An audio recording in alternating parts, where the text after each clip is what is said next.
Amin. Silakan duduk Bapak Ibu, Saudara sekalian. Selamat pagi, Shalom. Pagi ini kita belajar salah satu inti daripada kekristenan. Kekristenan itu bukan agamawi. Banyak orang salah mengerti. Orang menjadi Kristen menjadi orang yang agamawi. Sukanya ritual, sukanya tidak real, hidupnya tidak down to earth. Suka berdoa dari pagi sampai malam tapi malas bekerja. Tidak ada karyanya. Tidak jadi berkat hidupnya. Itu agamawi namanya. Ya, pagi ini kita akan belajar cinta terhadap Tuhan itu bagaimana ya.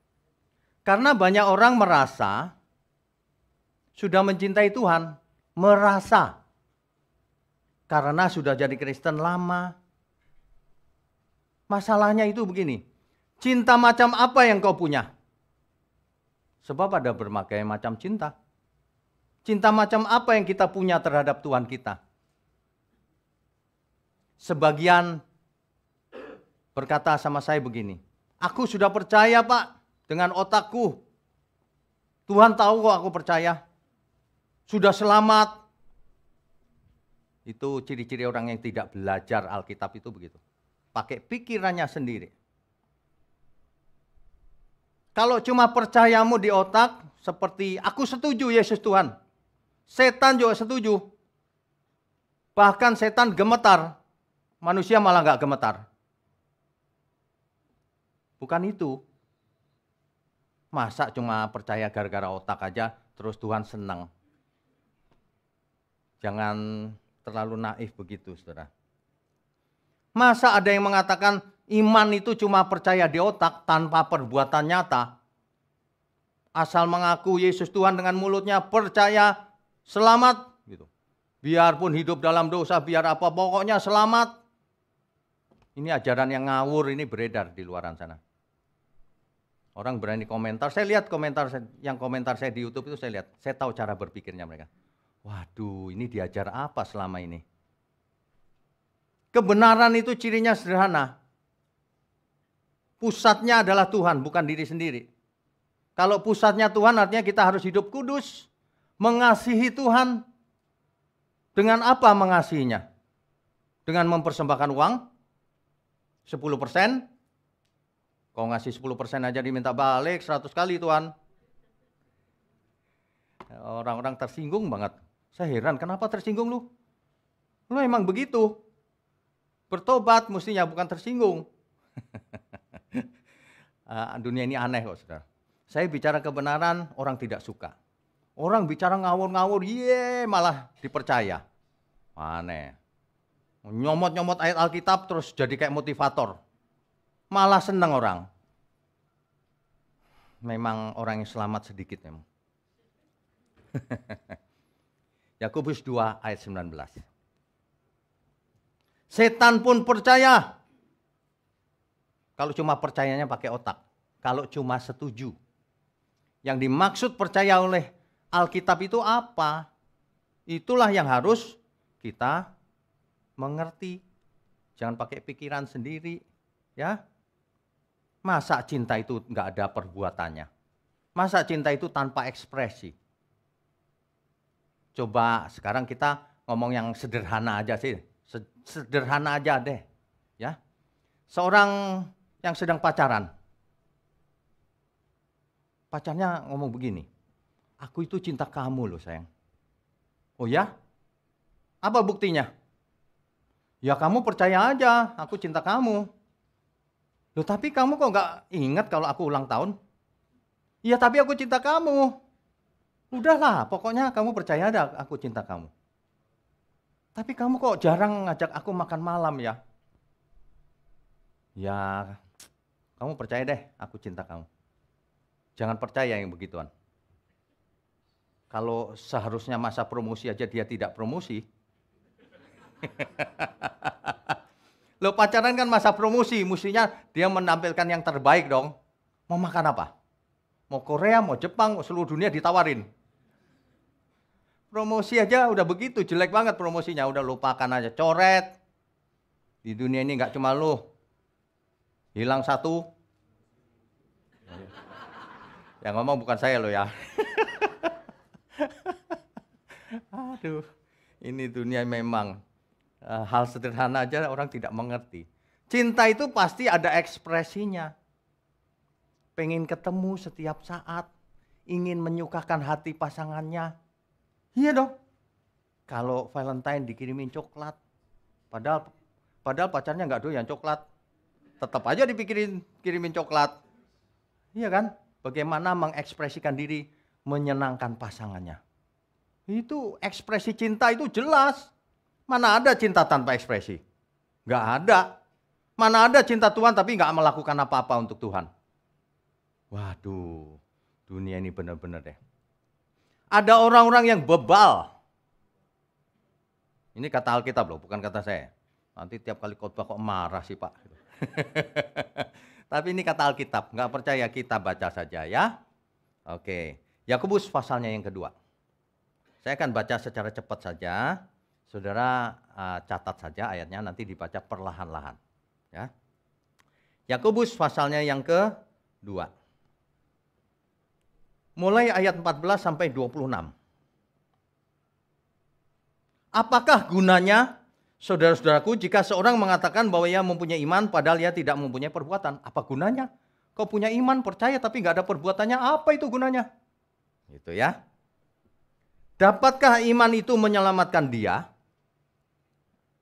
Jika seorang saudara atau saudara tidak mempunyai pakaian dan kekurangan makanan sehari-hari, dan seorang dari antara kamu berkata, selamat jalan, kenakanlah kain panas, ngomong tok. Sini ku doain. Apakah itu menjadi berkat? Kan ada tuh yang begitu. Pak, saya nggak bisa makan nih Pak. Sini saya doakan.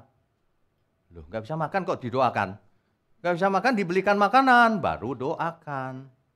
Kan begitu. Banyak orang ngomong tok. Ya, itu cocok sekali itu, ngomong tok. Demikian juga halnya dengan iman. Jika iman itu tidak disertai perbuatan, maka iman itu pada hakikatnya adalah mati. Tapi hari ini ada yang ngotot loh, nggak perlu perbuatan Pak. Keselamatan karena iman tanpa perbuatan. Gitu. Terus video saya dipotong. Jreng. Pendeta ini mengajarkan bahwa selamat karena perbuatan. Gitu. Curang banget. Saya heran loh. Di gereja aja manusia curang tuh saya heran. Heran. Sebab anak Allah tidak curang, kata Alkitab. Jujur. Kalau mau tampilkan yang utuh. Dipotong. Ini mengajarkan perbuatan nih, aku nih bener. Bukan perbuatan gitu. Nggak ada perbuatan katanya. Itu aja udah salah. Tetapi mungkin ada orang berkata, padamu ada iman dan padaku ada perbuatan. Aku akan menjawab dia. Tunjukkanlah kepadaku imanmu itu tanpa perbuatan dan aku akan menunjukkan kepadamu imanku dengan perbuatanku. Yang benar yang mana?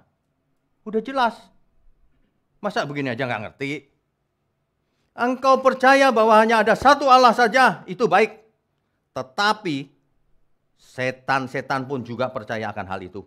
Dan mereka gemetar. Kamu nggak gemetar. Ngomong tok, percaya-percaya.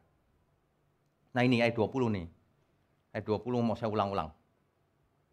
Hai manusia yang bebal, itu untuk orang di luar sana yang suka ngomong keselamatan bukan karena perbuatan. Hai manusia yang bebal, maukah engkau mengakui sekarang bahwa iman tanpa perbuatan adalah iman yang kosong? Percuma imanmu tuh, ngomong tok.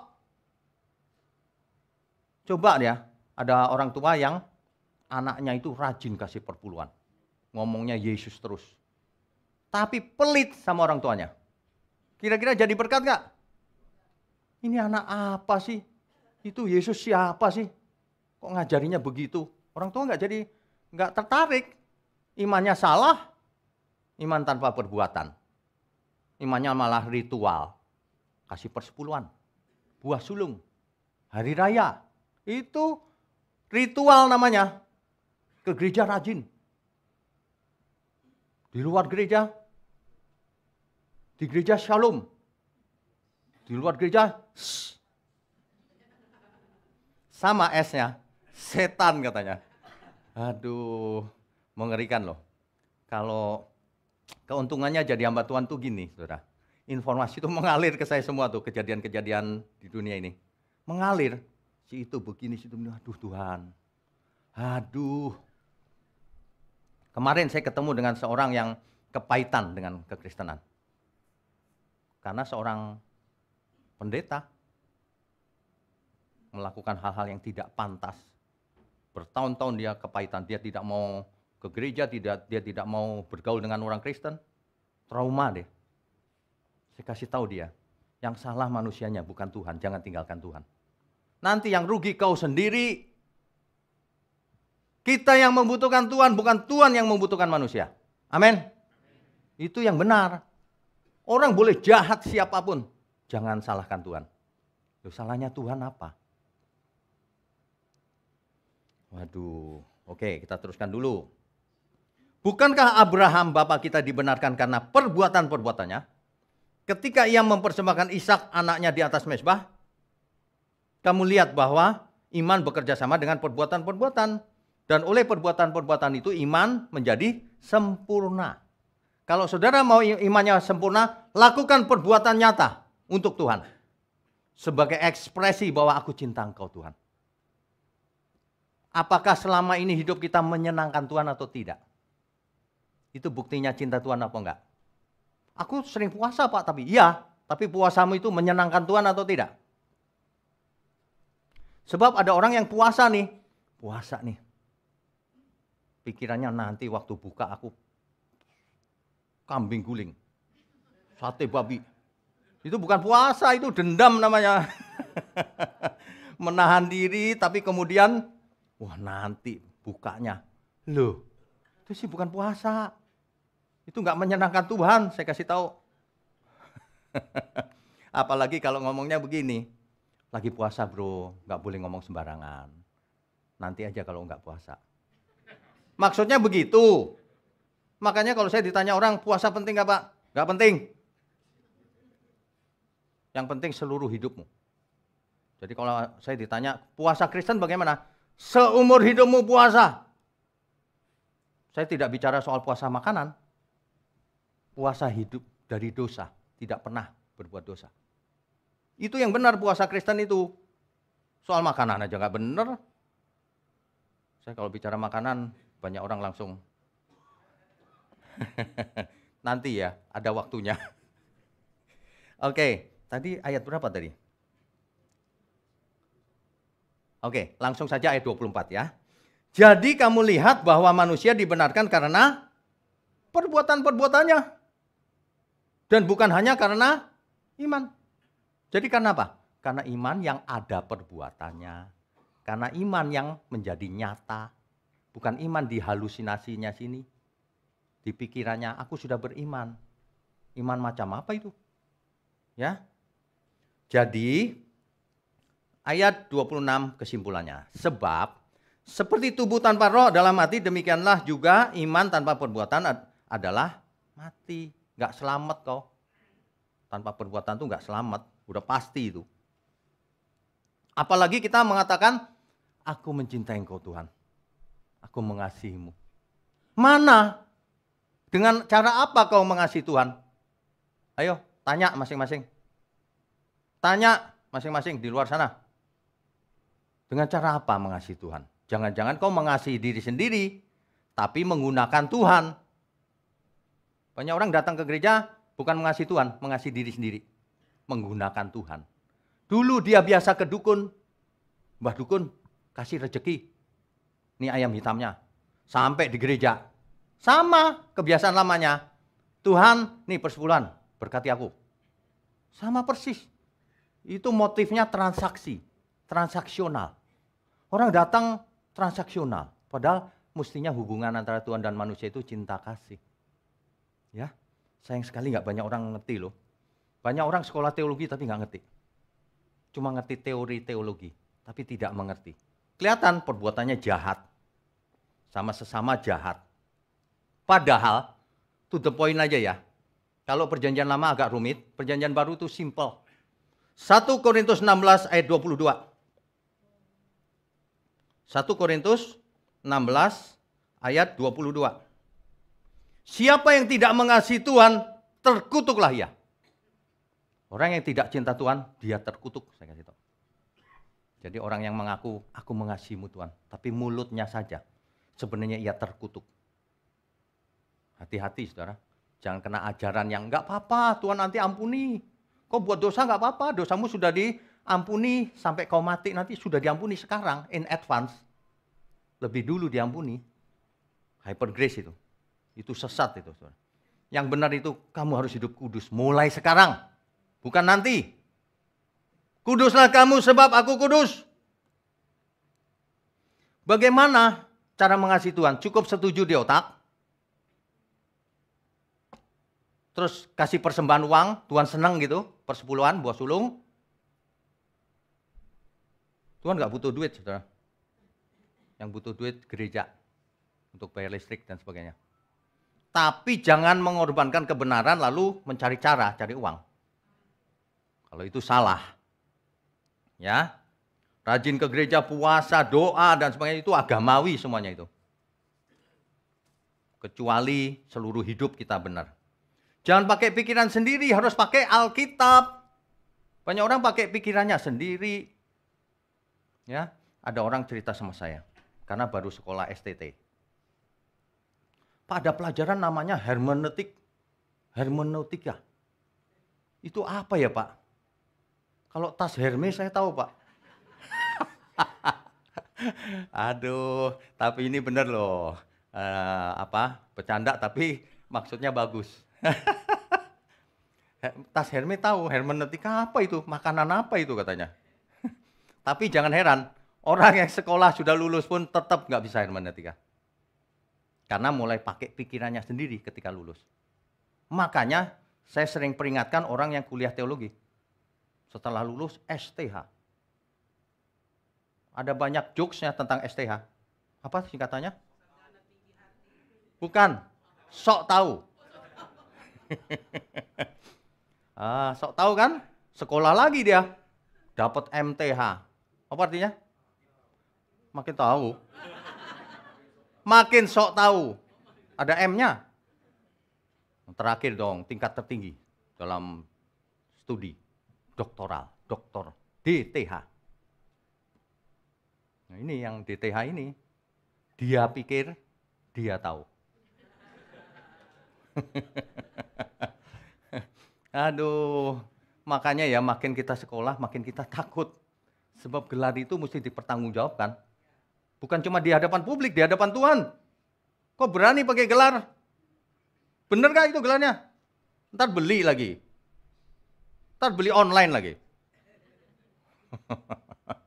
Aduh, ngeri loh. Itu mengerikan. Tapi kalau kita mencintai Tuhan, apapun kita lakukan untuk Tuhan. All out. Ya, ada amin saudara. Kalau kita mengasihi Tuhan, itu tidak pandang waktunya, dimanapun, kapanpun, dalam segala hal. Kalau kita benar-benar mengasihi Tuhan, ekspresi kita akan kelihatan. Menyenangkanmu, menyenangkanmu, dimanapun dan kapanpun, dalam segala perkara. Menyenangkanmu, menyenangkanmu,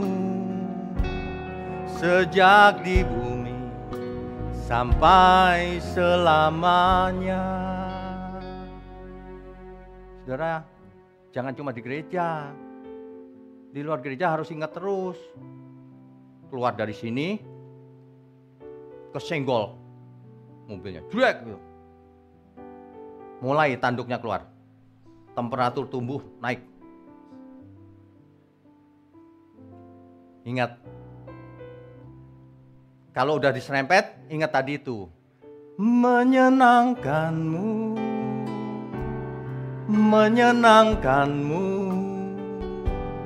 dimanapun dan kapanpun, dalam segala perkara.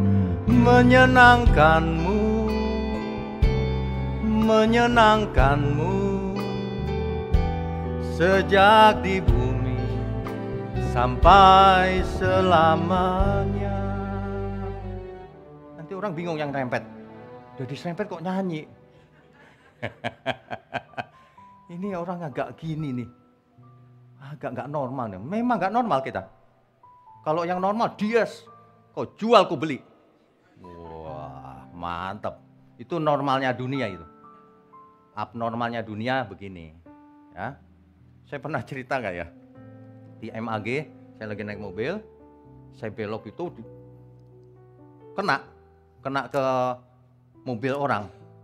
Terus yang saya pikir, waduh, ya udahlah turun. Yang turun cewek masih muda, tapi kan mestinya lemah lembut ya, tapi ini garang dia.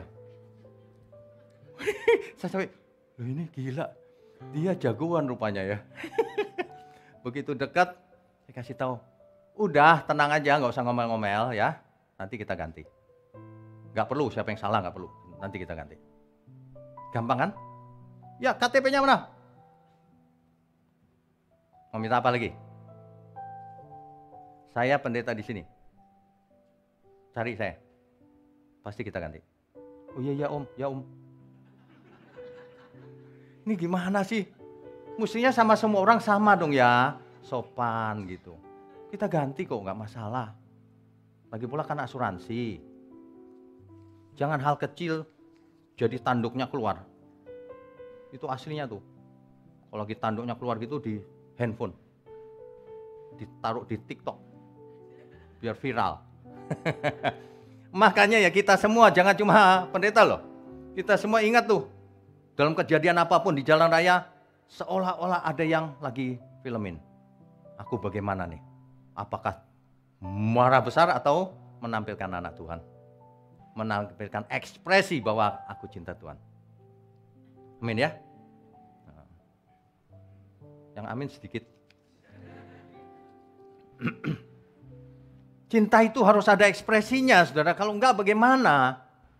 Kalau orang tidak mengerti pasangannya itu suka apa, bagaimana dia bisa mencintai dengan benar? Bagaimana dia bisa membahagiakan pasangannya kalau dia tidak mengerti kesukaan pasangannya? Ada ilustrasi begini. Ada seorang suami istri rukun sekali selama ini dalam rumah tangga itu. Harmonis. Tiap kali makan ikan, itu badannya sama dagingnya penuh itu ke suaminya. Istrinya yang, aku suka kepalanya kata istrinya. Dia makan kepalanya aja, semuanya kasih suaminya. Ya udah itu bertahun-tahun tuh begitu. Suatu hari ulang tahun istrinya. Suaminya mau kasih hadiah yang terbaik untuk istrinya.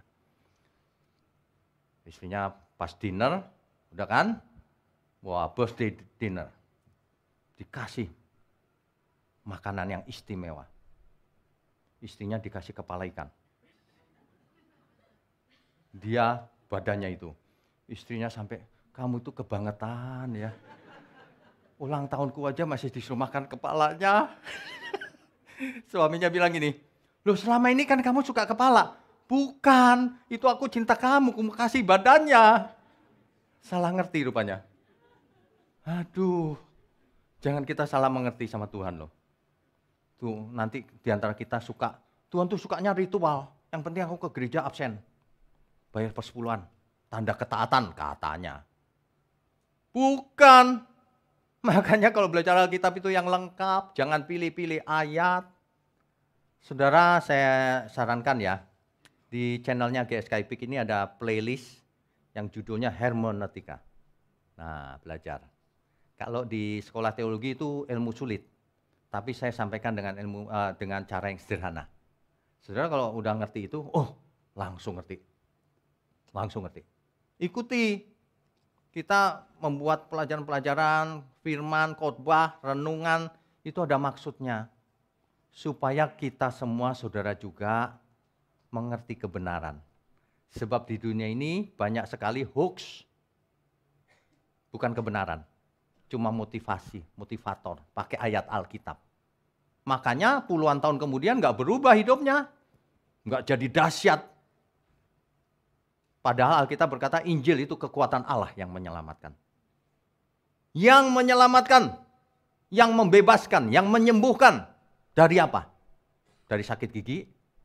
Bukan. Dari cara pikirmu yang salah itu loh. Mindset yang salah. Dari cara berperasaanmu yang salah itu. Jadi keinginan-keinginanmu akan duniawi itu. Nanti jadi sembuh. Jadi benar. Gitu. Ya. Nah, ilustrasi ini hendaknya menyadarkan kita bahwa kita mesti cari kehendak Tuhan. Tuhan sukanya apa ya? Aku mau persembahkan. Jangan salah mengerti. Banyak orang salah mengerti, saya lihat. Asal aku bayar persepuluhan, Tuhan sudah suka, Pak. Enggak baca Alkitab. Karena meskipun semuanya diberikan, dipersembahkan gitu. 1 Korintus 13 ayat 1-3. 1 Korintus 13 ayat 1-3. Coba dihayati benar-benar ya.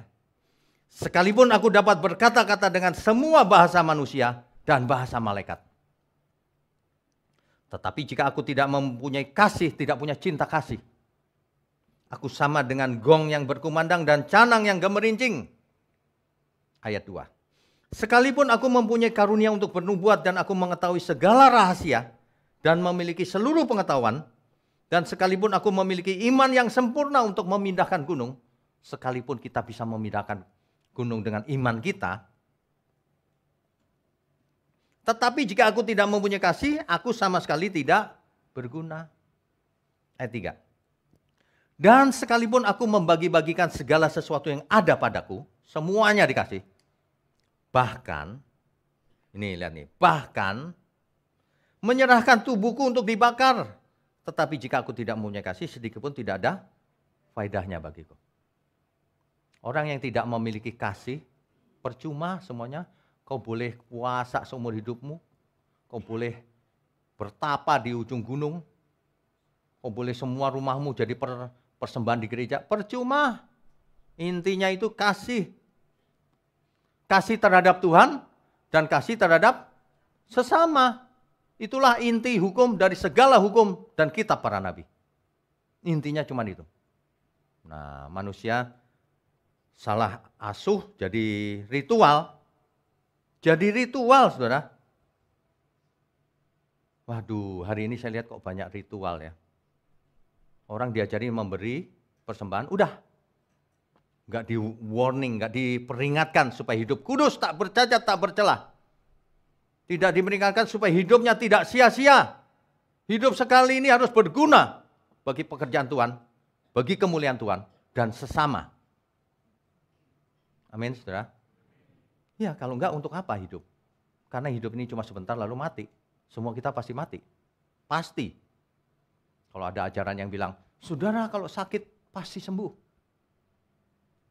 Tinggalkan dia. Justru kita diberi sakit kadang-kadang supaya kita tidak sombong. Oh iya ya, tubuhku bisa sakit ya. Oh iya ya. Untuk apa sombong? Sakit, bisa sakit manusia, apalagi kalau umurnya nambah. Makin fisiknya, staminanya makin turun. Kan begitu. Ya. Makanya kita itu harus memiliki, banyak orang beriman itu dengan otaknya saja juga. Salah juga. Kita harus berperasaan mencintai Tuhan. Itu yang membedakan satu dengan yang lain. Kalau cinta itu ya, biar jauh, disamperin, saudara. Sayang manusia dengan berjalannya waktu berubah cintanya. Mulai padam. Oleh sebab itu orang yang baru bertobat siapapun saudara, cintanya masih mula-mula. Jangan pernah padam. Karena banyak orang cintanya menggebu-gebu. Ternyata bukan cinta, nafsu. Sebentar saja lalu padam. Ada orang yang bersaksi, aku melihat Yesus, mendengar Tuhan. Setahun aja umurnya. Setahun kemudian kau lihat siapa? Kau lihat setan. Banyak orang bohong. Cintanya itu tidak tulus. Itu bukan cinta itu. Itu cuma emosi sesaat. Ya. Kalau cinta itu dia selama-lamanya. Makanya suami istri bertobat lagi. Karena kalau udah kawin lama mulai dingin. Kalau ke mall dulu gandengan. Dulu dekat-dekat kalau di mall. Ya kan? Kalau sudah 10 tahun, gimana? Masih gandengan nggak? Suaminya jalan sendiri. Istrinya ketinggalan. Saya liatin gitu ya. Aduh. Itu udah 10 tahun lebih tuh. Iya. Aduh. Kita itu ya lihat pasangan hidup kita makin hari. Mungkin size-nya nambah. Dulunya S, jadi M, jadi L. Terakhir extra L. Mestinya kita makin sayang dong. Iya enggak? Loh iya. Loh cintamu karena apa? Cinta itu diuji dengan waktu. Makin hari makin sayang. Nanti ketemu di surga, wah balik lagi S lagi. Bukan S, M, ideal. Ya, oke. Kita itu mesti punya ekspresi cinta kita dari perasaan kita yang terdalam. Itu sebabnya lagu yang baik itu akan menginspirasikan bagaimana kita hidup. Bagaimana kita mencintai Tuhan. Saudara, mari kita belajar berjanji sama Tuhan. Di keheninganku ucapkan janji Tuhan. Mestinya begitu.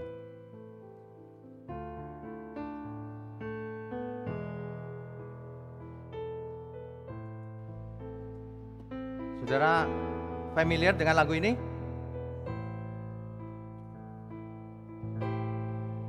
Di keheningan ku ucapkan janji,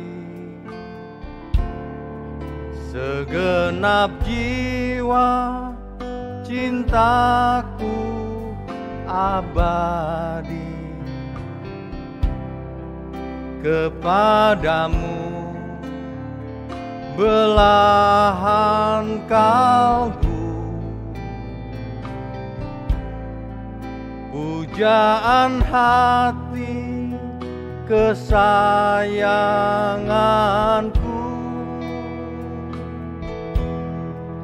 kemanapun jiwaku ikut serta,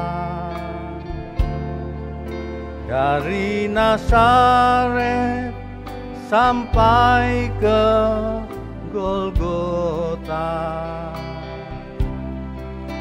Setiaku, kesetiaanmu berpadu indah di hati Bapa. Mestinya kita bercinta sama Tuhan itu begitu. Bukan ritual kasih persepuluhan, udah ya Tuhan, udah lunas. Banyak orang berpikir transaksional sama Tuhan. Seolah-olah kewajiban. Kewajibannya begini, udah ya Tuhan ya. Sudah 10% sudah. Itu salah juga loh. Ke gereja rajin kasih persepuluhan. Ke orang tuanya nggak pernah kasih. Pelit. Mendingan kasih orang tua daripada gereja. Oh gitu ya Pak? Iya, tanya Tuhan kalau nggak percaya.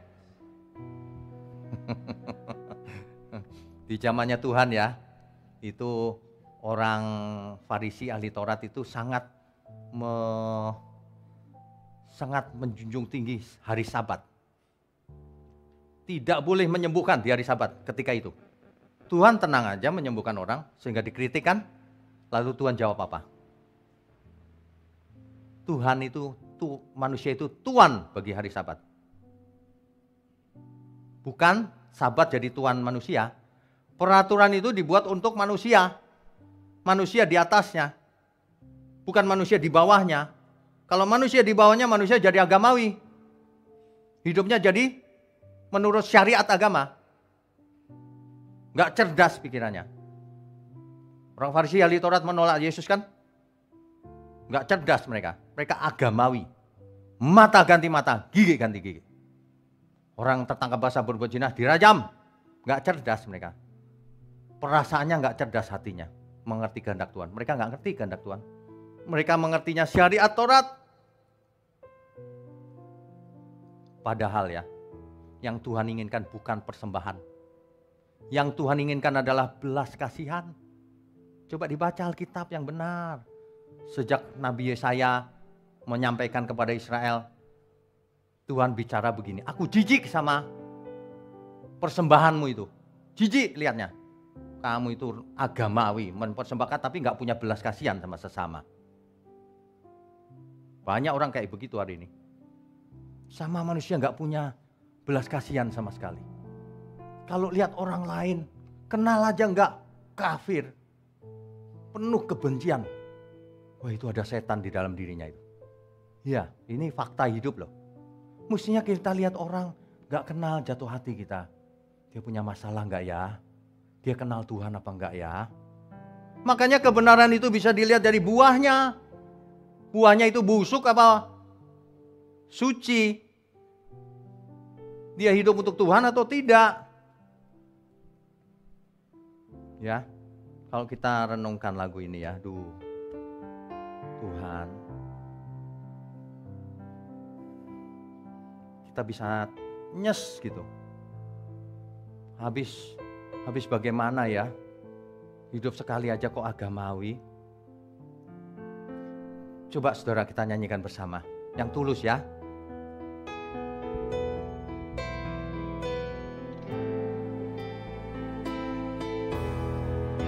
Di keheningan ku ucapkan janji, segenap jiwa cintaku abadi kepadamu, belahan kalbu, pujaan hati kesayanganku. Kemanapun jiwaku ikut serta, dari Nazaret sampai ke Golgota. Setiaku, kesetiaanmu berpadu indah di hati Bapa. Bila waktu ini cepat berlalu, bersamamu di awan-awan, ku pandang mesra wajah agungmu, puaskan kerinduanku.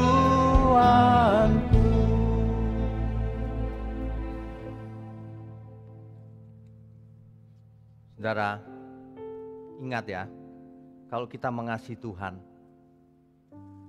ekspresinya harus nyata. Jangan cuma ritual.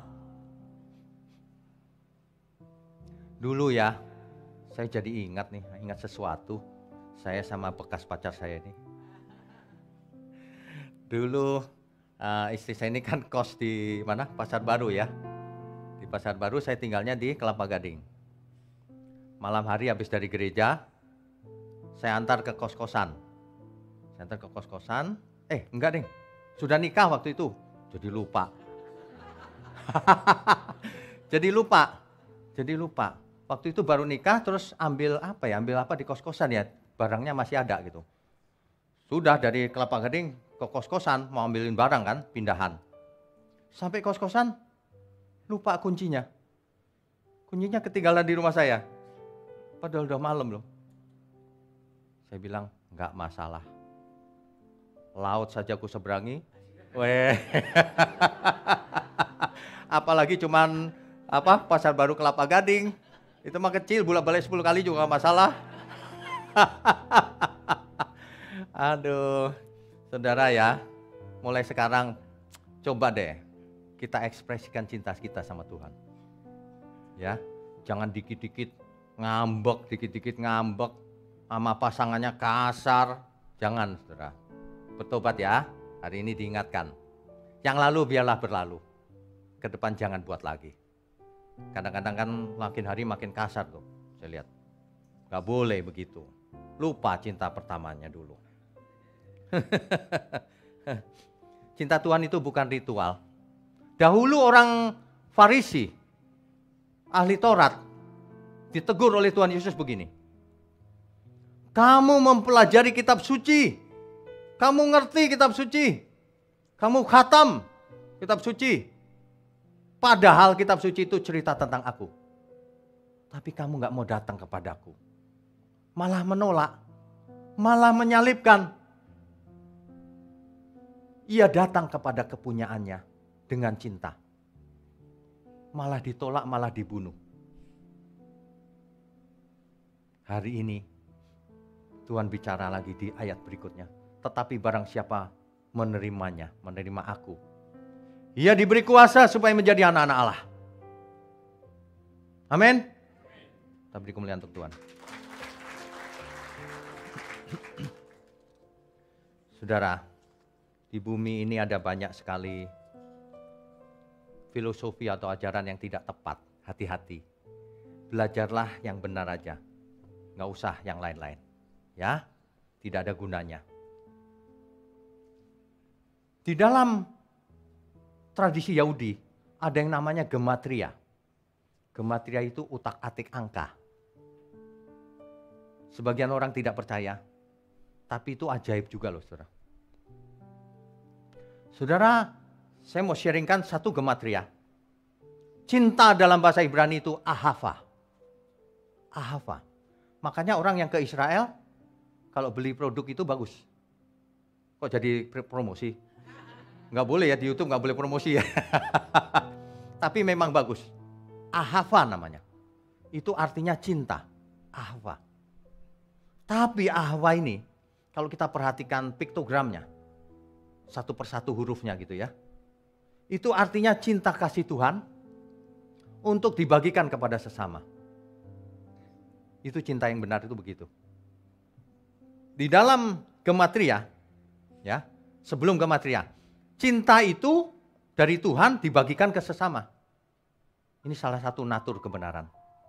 Natur kebenaran itu cintanya Tuhan yang kita bagikan terhadap sesama. Orang yang tidak mencintai sesama, itu dari setan. Dikit-dikit mengkafir-kafirkan, jahat, nggak punya kasih sama sekali. Itu hukum Taurat tuh. Gigi ganti gigi, mata ganti mata. Wah, itu hukum Taurat tuh. Ya, itu natur kebenaran. Membagikan kasih terhadap sesama. Itu natur kebenaran. Ya, ahava, kalau kita jumlahkan hurufnya itu dalam bahasa Ibrani tapi ya, jumlahnya 13. Jumlahnya 13. Ahava. Tapi huruf YHWH. Saudara tahu YHWH enggak ya? Yud He Waw He. YHWH yang diterjemahkan ke dalam bahasa Indonesia Tuhan huruf besar itu. Kalau kita jumlahkan hurufnya, jumlahnya 26. Saudara ngerti nggak maksudnya? Cinta itu 13, kalau Tuhan itu 26 huruf angkanya. Artinya apa? Artinya Tuhan menghendaki cinta itu tidak sendirian. Cinta itu ada 13, 26. Itu artinya cinta itu. Cinta yang benar itu tidak bertepuk sebelah tangan. Kalau bertepuk sebelah tangan nggak ada. Harus sepasang. Makanya Tuhan ciptakan Adam dan Hawa. Bukan Adam dan Rudi. Atau Hawa dengan Siti. Bukan. Supaya 13 itu saling mencintai. Jadi 26, itulah keinginan Tuhan. Itu adalah ahava. Ya, cinta kepada Tuhan, cinta terhadap sesama. Di dalam bahasa Ibrani ada dua kata cinta. Yang pertama, khaf. Khaf itu di Yohanes 3 ayat 16. Karena begitu besar kasih Allah akan dunia ini. Karena begitu besar khaf Allah akan dunia ini. Sehingga dikaruniakan anaknya yang tunggal supaya barang siapa yang percayakan dia tidak binasa. Melainkan beroleh hidup yang kekal. Khaf. Itu cinta apa itu? Cintanya Tuhan. Belum tentu dibalas. Itu khaf. Cinta yang belum tentu dibalas itu khaf. Tetapi di Yohanes 21 ayat 20, Yesus dan murid yang dikasihnya itu saling mencintai. Itu dalam bahasa Ibraninya raham. Raham. Tuhan menginginkan raham, saudara. Ketika Tuhan menumpahkan cintanya. Ia mengasihi kita sewaktu kita masih berdosa. Ia mengharapkan cintanya dibalas oleh kita. Bukan karena Tuhan kekurangan cinta, bukan. Karena ia mencintai kita. Jadi kamu jangan punya kekasih yang lain ya. Kamu jangan punya idola lain ya. Jangan ada padamu ilah lain di hadapan hadiratku. Itu bukan Allah ingin disembah-sembah, pengen dipuja-puja. Bukan. Nanti kamu binasa. Sebab kitab suci berkata dalam kitab Yakobus. Bukan tanpa alasan kalau kitab suci berkata bahwa roh yang di dalam kamu itu, yang ditempatkan Allah di dalam dirimu itu, diingininya dengan cemburu. Supaya tidak binasa. Tuhan cinta supaya kita tidak binasa. Waduh. Sebenarnya Tuhan berkomunikasi dengan banyak cara. Cuma manusianya yang bebal. Tidak mau belajar. Yang dikehendaki Tuhan adalah bukan persembahan yang icirit-icirit itu 10%, 5%, 12%. Seluruh hidupmu persembahkan untuk Tuhan. Itu yang benar. Seluruh hidup itu maksudnya semua yang ada pada kita. Itulah hukum yang terutama. Hiduplah benar. Semua untuk Tuhan. Semua untuk kemuliaan Tuhan. Rumahmu itu pun milik Tuhan. Jangan merasa yang kau memiliki. Kamu memang punya sertifikat hak milik sih, betul. Hak milik itu cuma tulisan. Sebenarnya itu hak guna hidup. Selama kau hidup doang, nanti kamu mati, apanya yang kau milikin? Gak ada. Semuanya milik Tuhan sebenarnya. Makanya kalau kita mengerti semua milik Tuhan, kita tidak akan pelit. Kita tidak akan hitung-hitungan sama Tuhan. Mengalir kasihnya Tuhan akan jadi raham. Saling berbalas. Mantap. Itu yang diinginkan Tuhan. Orang malah agamawi, transaksional sama Tuhan. Padahal Tuhan sangat mengasihi kita. Tuhan gak hitung-hitungan untungnya apa ya. Aku ciptakan dia. Gak ada. Tuhan tidak butuh apa-apa kok. Ya. Ini loh ya. Makanya saudara, kalau kita benar-benar mengasihi Tuhan, maka setiap saat, dimanapun, kapanpun, ya itu tadi menyenangkan Tuhan. Memperlakukan pasangan. Menyenangkanmu, menyenangkanmu, dimanapun dan kapanpun, dalam segala perkara. Menyenangkanmu, menyenangkanmu, sejak di bumi sampai selamanya. Kan begitu menyenangkan Tuhan itu. Iya kan?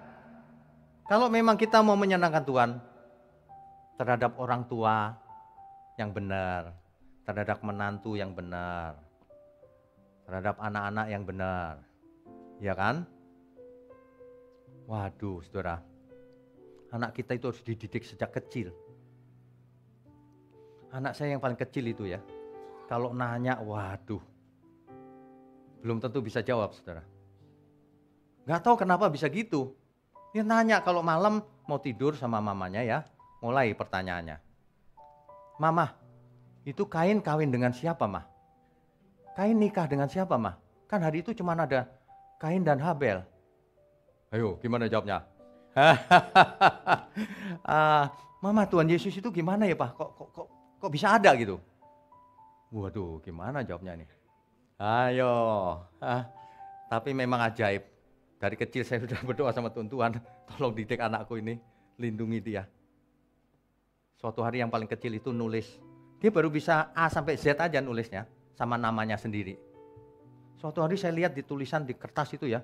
Tulis A, B, C, D, oretan gitu. Di tengah-tengah ada nama dia. Di atasnya ada tulisan Tuhan Yesus. Langsung saya panggil Cece-nya. Cece, ajarin Dedek ya? Enggak. Loh, mamanya saya panggil. Ngajarin ya? Enggak. Dedek belajar sama mana? Siapa ini? Gak tahu. Ini apa? Gak tahu katanya. Loh. Waduh. Aduh Tuhan. Tuhan kasih bukti ke saya banyak loh. Jadi saya gak berani buat salah sedikit pun. Kalau saya salah bicara ya minta maaf. Kalau saya galak-galak itu bukan galak sebenarnya. Itu sedang menekankan, itu penting saudara. Saya gak pernah loh membayangkan si itu mudah-mudahan sambar geledek tuh. Gak pernah. Mudah-mudahan dia bertobat Tuhan. Waduh, mengerikan bener deh. Jadi bagaimana mengasihi Tuhan? Jangan pakai pikiran sendiri ya. Tuhan bicara begini, Yohanes 14 ayat 23 dan 24. Yohanes pasal 14, 23 dan 24. Jawab Yesus, jika seorang mengasihi aku, ia akan menuruti firman-Ku. Dan Bapa-Ku akan mengasihi dia dan kami akan datang kepadanya dan diam bersama-sama dengan dia. Apa saudara? Jika kita mengasihi Tuhan, maka kita akan melakukan segala firman-Nya, perintahnya. Itu tanda cinta. Gak usah kasih emas, gak usah kasih apa. Buktikan lewat perbuatanmu. Itu. Ayat 24 ditegaskan sekali lagi. Barang siapa tidak mengasihi aku, ia tidak menuruti firman-Ku. Dan firman yang kamu dengar itu bukanlah daripadaku, melainkan dari Bapa yang mengutus aku. Jelas. Jadi orang yang tidak melakukan perintah Tuhan, dia tidak mengasihi Tuhan. Kalau orang mengasihi Tuhan, dia pasti melakukan seluruh perintah Tuhan. Pasti. Tidak berani melanggar. Banyak orang cuma main di perjanjian lama. Tidak mengasihi Tuhan dia. Kalau mengasihi Tuhan terus belajar sampai perjanjian baru, sampai selesai. Sehingga kesimpulannya tahu, oh yang Tuhan inginkan itu. Bukan persepuluhan itu, bukan persembahan, bukan hari raya, hari sabat. Bukan. Yang Tuhan inginkan itu semua seperti yang sulung Tuhan Yesus. Berpikirlah dan berperasaanlah seperti Tuhan Yesus. Miliki attitude-nya Tuhan Yesus. Attitude, sikap hati. Tuhan sikap hatinya, filosofinya adalah makananku ialah melakukan kehendak Bapa yang mengutus aku dan menyelesaikan pekerjaannya. Kita juga harusnya begitu. Makananku ialah melakukan kehendak Tuhan yang mengutus aku dan menyelesaikan pekerjaannya. Mestinya begitu loh. Sebab Tuhan Yesus berkata begini, sama seperti Bapa mengutus aku mengutus kamu. Mengutus kita semua maksudnya. Ya, itu clear. Jadi bukan ritual, saudara. Di zamannya Tuhan Yesus, Tuhan sudah mengkritik orang-orang yang ritual. Yang kalau berdoa itu teriak-teriak, Tuhan Maha Besar gitu. Orang Yahudi begitu emang. Iya, lihat aja di YouTube. Bagaimana berdoanya. Tuhan, pakai speaker. Maha Besar. Gitu. Ritual banget. Sebenarnya itu bagus. Kenapa? Karena setiap hari mengingatkan orang akan Tuhan kan. Bagus. Tapi jatuh ke dalam ritual. Sehingga tidak memiliki kasih. Itu salahnya di situ. Ketika orang melakukan ritual lalu tidak memiliki kasih sama sekali, omong kosong semuanya itu. Makanya Tuhan berkata begitu. Bukan orang yang memanggil Tuhan, Tuhan yang masuk kerajaan surga. Bukan. Itu maksudnya Tuhan Yesus sedang menegur orang-orang Farisi ahli Taurat itu. Dia tiap hari teriak-teriak, Tuhan, Tuhan, Tuhan gitu. Adonai gitu. Ya. Bukan. Dicatat Matius 7 ayat 21 sampai 23. Matius pasal 7 ayat 21 sampai 23. Bukan setiap orang yang memanggil berseru kepadaku, Tuhan, Tuhan akan masuk ke dalam kerajaan surga. Melainkan dia yang melakukan kehendak Bapakku. Yang melakukan seluruh firman, itulah bentuk cinta kita sama Tuhan.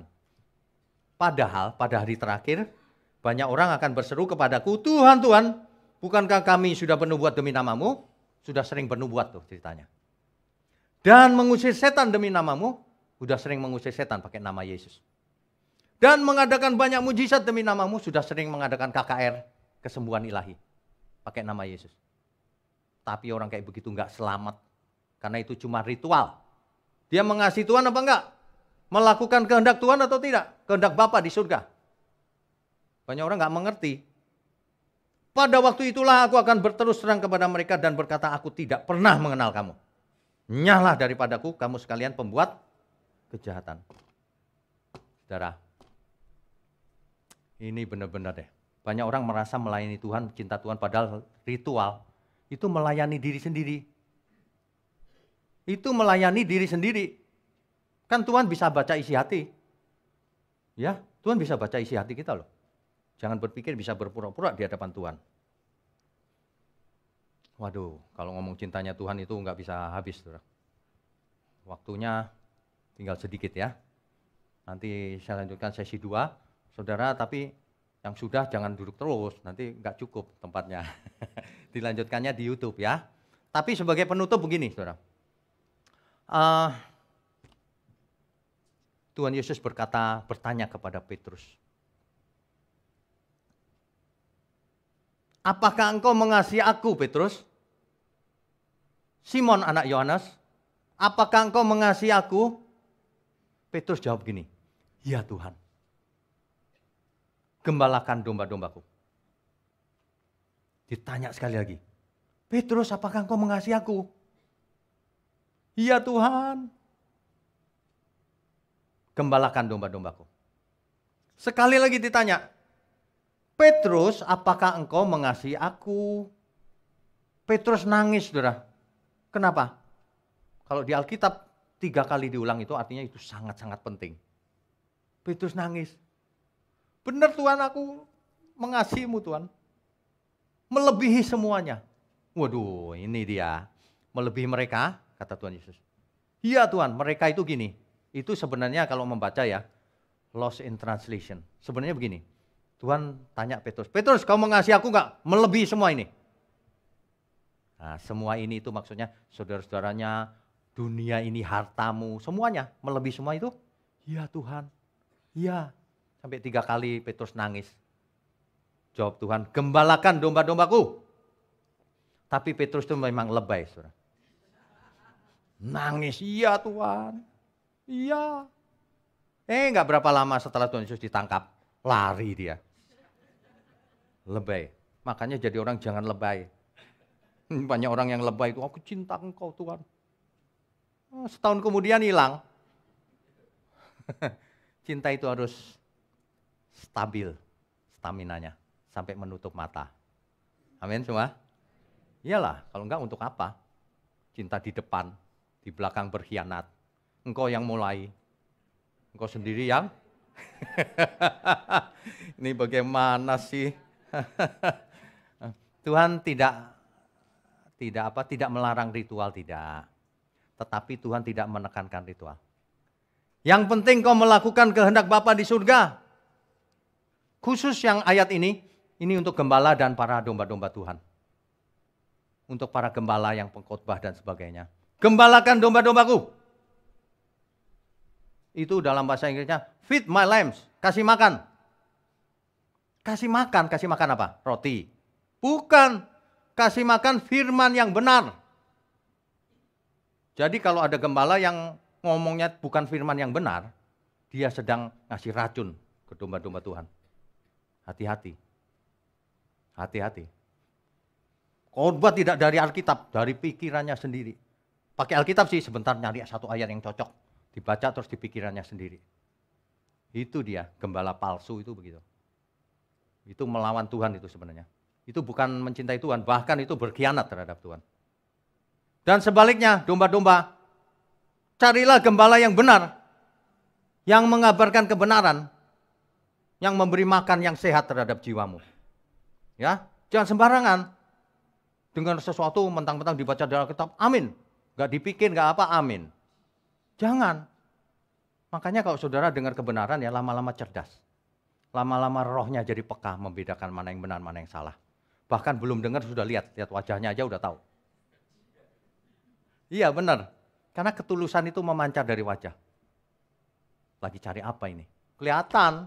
Gak percaya, latihan saja. Terus dengar firman, nanti coba lihat. Kelihatan. Makanya ya, kalau khotbah itu juga harus yang tulus ya di luar sana ya. Gak usah dibuat-buat. Saya kalau lihat orang khotbah ya, ini suara saya begini nih. Tapi kalau khotbah langsung nih, saudara-saudara sekalian, Yesus itu. Ah udah deh, capek deh. Ngomong-ngomong aja biasa gitu, iya kan? Nyanyi-nyanyi biasa aja, kecuali penyanyi memang bagus suaranya. Tapi kalau saya pernah dinasihati orang, latihan dong Pak nyanyi biar bagus suaranya. Jangan, nanti kalau saya bagus jadi penyanyi saya. Suara saya biar nggak bagus, biar natural aja gitu. Kadang-kadang salah juga. Biar orang tahu ini bukan penyanyi gitu. Ya nggak apa-apa, yang tulus saja. Saudara yang belum bisa nyanyi, latihan aja nggak apa-apa. Ya sedikit fales, sedikit nggak apa-apa lah. Tapi hatinya jangan fales di hadapan Tuhan. Ya, amin ya semua ya. Tuh. Kalau orang mengasihi Tuhan itu dalam bahasa sederhana itu begini loh. Baik aku makan, minum, atau melakukan sesuatu yang lain, kulakukan untuk Tuhan. Mulai hari ini jangan makan sembarangan. Makan. Ada yang tersinggung. Makan segini, lemak semuanya jadi satu. Makan itu secukupnya saja ya. Katanya puasa, mau makan tapi segini. Puasa itu terus seumur hidup, konstan. Jangan pernah jatuh ke dalam dosa makan minum yang tidak benar. Bicara yang tidak benar. Apalagi? Seks yang tidak benar. Kekuasaan. Harta dunia. Dan lain-lain. Jangan kedagingan, saudara. Buktikan aku mengasihimu Tuhan. Semua aku tinggalkan. Aku tinggalkan itu bukan berarti lalu nggak kerja. Bukan itu. Aku akan cari yang banyak, uang dan sebagainya untuk Tuhan. Untuk Tuhan itu bukan untuk gereja ya. Untuk Tuhan itu untuk menyenangkan Tuhan. Membantu yang membutuhkan. Saudara, pasangan hidup, orang tua, anak, tetangga. Begitu. Ya. Ini jadilah untuk para gembala, jadilah gembala yang baik. Kasih makan domba-domba Tuhan, firman yang benar. Untuk para domba, jemaat, carilah gembala yang baik. Dengar firman yang baik. Dan berubahlah. Berubahlah menurut pembaharuan budimu. Untuk para pengkhotbah, Matius 18 ayat 6 nanti dibaca. Kalau kamu khotbah sembarangan, lebih baik batu kilangan diikat di lehermu dan kau dibuang ke laut. Itu kata Alkitab, bukan kata saya. Jangan marah sama saya. Saya kan cuma baca. Itu kata Tuhan ya. Baiklah, kita belajar ya saudara. Mulai sekarang ekspresikan cinta kita sama Tuhan. Biar iman kita itu hidup gitu loh, bukan iman kering. Pakai perasaan. Cinta itu pakai perasaan, bukan pakai logika saja. Dua-duanya, semuanya untuk Tuhan. Sebenarnya orang tuh susah mencintai Tuhan. Kenapa? Karena tidak kelihatan. Lah yang kelihatan aja orang gak cinta. Orang tua kadang-kadang gak dicintain anak, yang kelihatan. Apalagi yang gak kelihatan. Itulah sebabnya kita mesti memaksa diri. Gores jiwa kita supaya mencintai Tuhan. Itu mestinya. Ya. Saudara. Mestinya kita itu seperti pacaran itu loh sama Tuhan. Sebab dialah kekasih jiwa kita. Ya. Ku gores jiwaku ya. Ku gores jiwaku untuk mencintaimu,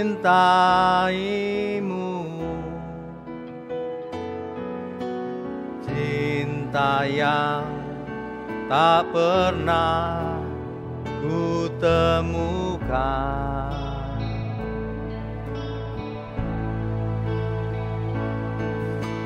Ku pacu hasratku untuk tetap bertahan, agar cinta tak pernah padam. kemarau hidupku. Kemarau hidupku tak akan mereda. Gelora nan suci di kalbuku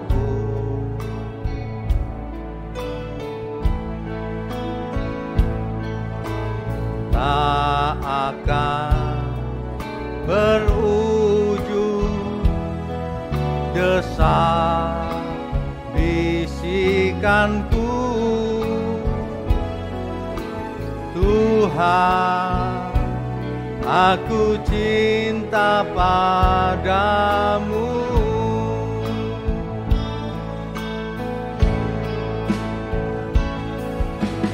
Ku labuhkan rinduku di peluk hatimu. Tentu kau merasa yang ku rasakan.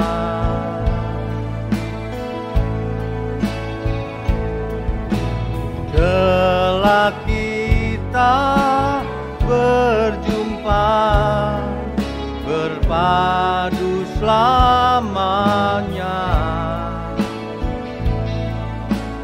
Jalinan cinta kita nan abadi. Tidak banyak orang yang menjalin cinta dengan Tuhan. Kenapa? Karena mereka perlakukan Tuhan seperti transaksi. Aku datang kepada Tuhan, berkati aku ya Tuhan. Mereka tidak pernah bertanya dirinya, apa yang harus kupersembahkan untuk Tuhan, untuk menyenangkan hatinya. Apa yang kitab suci ajarkan ya, sampai akhir nggak dibaca. Dibacanya pilih-pilih ayat. Saya sudah lihat seluruh dunia sama. Komentar dari seluruh dunia saya lihat, gak baca ini, gak cinta Tuhan. Gak cinta Tuhan. Kalau orang cinta Tuhan, dia akan berusaha menyenangkan Tuhan. Dia akan cari bagaimana supaya Tuhan disukakan dalam hal ini. Ya. Setiap satu kita harus menyenangkan Tuhan. Sebenarnya kalau kita menyenangkan Tuhan itu, kita sedang menyenangkan diri sendiri juga. Karena Tuhan tidak butuh apa-apa. Yang berbahagia, yang diberkati, yang beruntung adalah ketika kita mengasihi Tuhan. Amin, saudara. Amin, beri kemuliaan untuk Tuhan. Saya undang semua untuk bangkit berdiri. Kulabuhkan.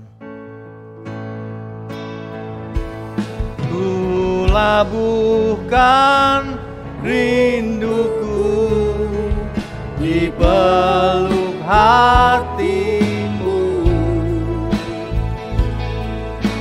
Tentu kau merasa yang ku rasakan.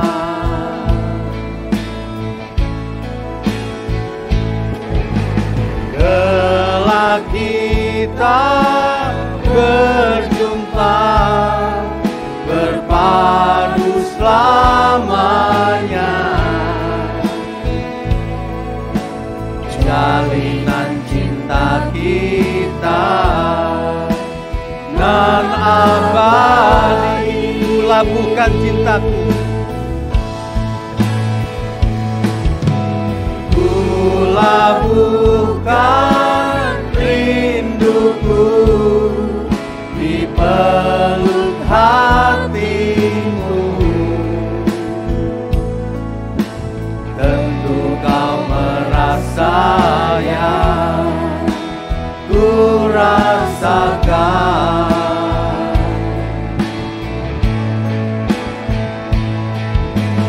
Kelak kita berjumpa, berpadu selamanya.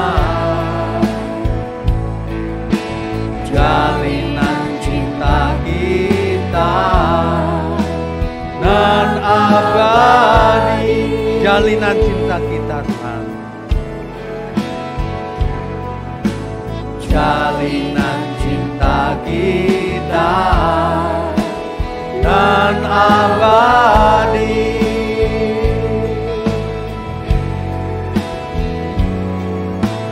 Jalinan cinta kita dan abadi.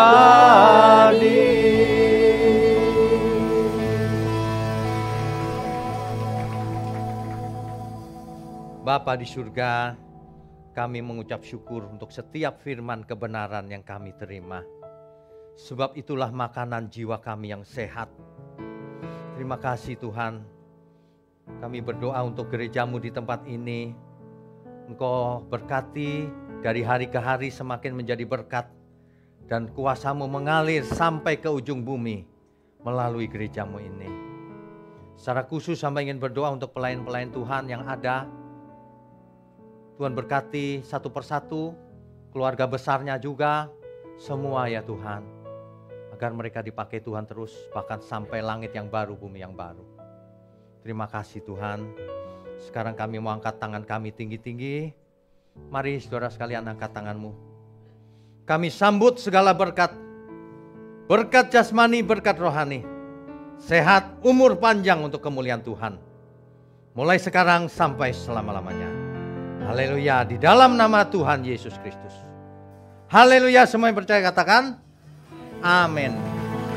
Silakan duduk Bapak Ibu sekalian. Saudara sekalian, bicara soal kebenaran, setiap orang merasa benar.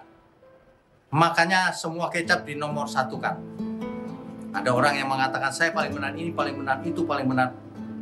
Mana sebenarnya yang paling benar? Oleh sebab itu hadiri seminar 7 natur kebenaran dan aplikasinya. Seminar ini wajib dihadiri oleh para teolog, apologet, pengkhotbah, bahkan oleh para jemaat sendiri. Agar kita bisa membedakan manakah yang benar, manakah yang salah. Inilah alat uji kebenaran yang sangat objektif dan alkitabiah. Pastikan saudara ikut. Dan ajak seluruh saudara dan sahabat-sahabat. Bapak-bapak dan ibu-ibu yang terkasih dimanapun berada, yuk kita belajar pelajaran Alkitab bersama secara online. Setiap hari Rabu jam 7 malam bersama pendeta Bapak Wignio Tanto. Secara online, bisa melalui Zoom. Tetapi kita harus mendaftarkan dulu ke nomor berikut ini. Selamat bergabung dan Tuhan Yesus memberkati.